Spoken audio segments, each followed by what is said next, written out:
Welcome to part 8 of our Link G4x mini training series here. In this tutorial, we're going to be taking a look at setting up our digital inputs. Our digital inputs are basic on-off inputs or pulse type of inputs like a speed sensor. So we have a lot to cover here and looking at setting up our digital inputs. Without further wait, let's jump in so we can check this out. Okay, so let's get started. We're going to be taking a look at working with our digital inputs here in our Link G4x mini training tutorials.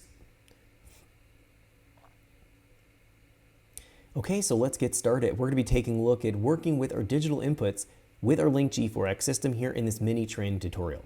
Now, a digital input is going to be an on-off pulse pattern coming into our Link. This can be a basic toggle switch or an on-off type of switch like a clutch switch or an AC request input for our Link, or it can be something like an ethanol content sensor or a wheel speed sensor or a vehicle speed sensor. So there's a variety of different things that we can program and configure using a digital input.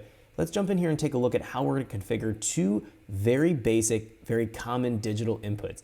That's going to be a clutch switch and an ethanol content sensor.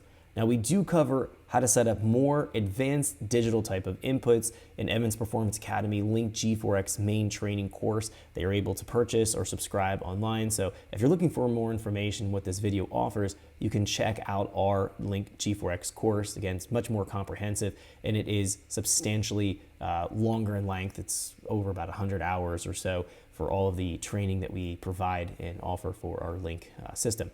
So let's jump in here and take a look at how we're going to work with just this basic setup and configuration and then testing our digital inputs. We're going to move here from our fuel tune page over here across into our area right here, anywhere that's going to be open in our blank space. We're going to right click and go to new page. This allows us to create a new page, and we're going to go and type in here digital. And this brings us into a blank page, which allows us now to import information into our page and structure this however we'd like. So under digital page here, we're going to bring in anything that's going to be related to our digital input functions. This could be speed sensors, this could be a on-off toggle switch, again, ethanol content sensor. So let's take a look at how we're going to configure this. If we go to ECU settings here and we move under our digital inputs, we're going to go in here into our drop-down menu, and we can see in our drop-down menu we have these little wrench icons. This allows us to go and set up these specific parameters that are pre-configured, so to speak, or predefined for digital input. So for example, we're looking for a clutch switch, so we're going to go ahead and set it up here. If you're looking for, let's say, an oil pressure switch or a start position switch, you can go and click on your icon here, your little wrench icon that allows you to set that specific function up. If you don't have something that's falling within what they have pre-configured here in the software, you can use general purpose inputs. This allows you to get creative using custom strategies. So we see here there's delays, inputs, speeds, RPM, and frequencies. There's lots of options here for programming within the software. Let's keep this simple here for this tutorial. Let's go into our clutch switch, double click, and we can go ahead and bring in our configuration window to program our details here for the clutch switch. Now under the source, you need to know where you've wired in your clutch switch.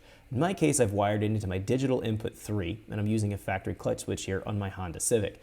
And I am using a Link G4x Extreme box. So this is a kind of a custom wire application. It's no plug and play. It's going to be a full wire in that I'm dealing with here. Under the source, we need to go define that specific pin. Now that's going to be found under digital 3.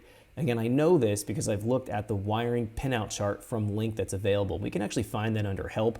Contents here, if you're ever confused, this is a really nice feature in the software. We can go up here under contents, under wiring information. And in this case, I can go to my extreme header pinout, and then I can find here, we have our two plugs that are on the box, an A and a B plug. We can see that each of these will be labeled what specific pin is associated to what specific function. So in my A plug right here, we should find that I have digital 3 available here, right here. We can see right now it's digital 3, and I have my clutch switch wired into there. So that's how I was able to determine what my source was, if you're ever confused as to how to assign that. Now under the pull-up resistor, active state, and input latch, we need to configure these details so our clutch switch works as we've wired the circuit. Now what does that mean? Now in my case, for my clutch switch, I have one wire from the clutch switch. It's going to a chassis ground. The other wire from the clutch switch is going into my digital input 3. What that means is every time I clutch in, I'm going to be grounding my digital input 3 pin on my G4x box. So we'll find here that in this orientation, which is essentially known as a ground toggled input, we'll go and use a pull-up resistor is needed to be turned on, And then the active state here would be low. That allows me to accurately characterize how I've wired my clutch switch circuit. Now, if you've sent a 12 volt in, so you have 12 volt going into one leg of your clutch switch, the other leg coming out of the clutch switch is coming into the input, the pin here of digital 3. And in that orientation, that would be a high side or a 12 volt toggled switch. You'd have to change your orientation here. We don't need the pull-up resistor on, we'd have that off, and the active state would then be high. This tells the link to expect a high signal, a voltage type of input. So you would be not grounding it, but you'd be sending somewhere between 5 to 12, even 14 volts coming in to the link, and it can expect to see that. Now we also have an input latch. The input latch says that essentially treating the clutch switch or the switch circuit here as a latch type function, where if I just clutched in once, that would hold the state on. If I clutched in again, it would turn it off. We don't want that. We want it to be either active on or active off, where we're clutched in or out. Hopefully it makes sense. So the input latch really here in this particular programming orientation doesn't really make sense. So we're going to make sure that that's the off function right here. So let's do a store, let's do a Control S, and let's test this circuit here real quick. What we can do here is go into tuning into runtime values under our digital, and we'll find here that we have digital 3 is showing clutch. Now if I go in here and I'm off the clutch right now, if I clutch in, we can see it goes active. If I come off the clutch, it goes inactive. So we can see the function works, clutch in, clutch out, we can see it going on and off. So we've tested it, we know that it works, and we know that that circuit has been complete. So it's very, very straightforward. So if we're taking a look at something like digital 5, that's set here for AC request. That's a button on my dash, and I've configured those details so that it recognizes when the AC button is pressed and we're requesting the air conditioning control to work. So that would be another example here of working within the digital programming structure for a switched input. Let's go ahead and close this out here. Now the next thing I want to talk about, or the last thing I want to talk about here, is going to be an ethanol content sensor. If we're doing flex fuel based tuning, we need to know what our ethanol content is going to be within our fuel system. Now the ethanol content sensor is going to send a frequency signal out to the link here, and in the frequency signal it'll be anywhere between 50 hertz to 150 hertz. So 50 hertz is associated to 0% ethanol, 150 hertz is 100% ethanol, and it's a linear scale between 50 to 150 hertz, depending on our ethanol content. So we'll find that in a frequency-based signal, that's gonna be essentially how many times we're pulsing in a second time period. So 50 hertz would be 50 pulses in a second, or 150 hertz would be 150 pulses in a second. So we still have this same type of on-off relationship in terms of a digital input, but now we're having a pulsed input, which is a frequency, which is exactly what we'll find with a wheel speed sensor or vehicle speed sensor. We're not going to talk about how to set those up here in this tutorial, but it's the same type of idea. Let's jump in here and take a look at how we're going to set up our ethanol content sensor, and then how we can make sure it's reading properly. We're going to go here to our ECU settings once again, jump into digital inputs, and then jump in here to our ethanol sensor. Let's click on our little icon wrench here, and let's bring this into our screen. So let's slide it up into place here, bring it down, bring it over, lock it into place, let's lock it right here. Now under the source, we need to know where we've wired again our ethanol content sensor. Now ethanol content sensors are 3 wires. 1 wire is going to be a ground, typically chassis ground or ground in the harness.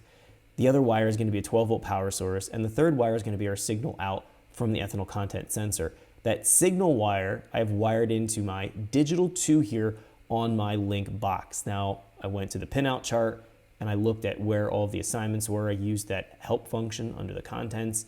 I found the pinout chart for my extreme box, and I've wired it into digital 2. So I know exactly where that signal wire has been ran to and wired into. So under the source here, we're going to go into our option and set it as digital 2. Now here we need to configure a few details in order to make sure this is going to read properly. Under the pull-up resistor, we need to have that on. Under our active edge, it needs to be a rising edge. Now this is really important because if your ethanol content sensor has the fuel temp built into the signal, so a lot of flex content sensors will have both the fuel temperature that takes a measurement and the ethanol content all broadcasted out on just a single wire coming into the link. You have to set it on rising so it's configured properly. Now there are a few more settings here to take a look at. We have a frequency filter. This is used if you have a noisy ethanol content signal from your sensor. It's typically not needed. I've actually never had to apply the filter, so I'm going to keep that as none.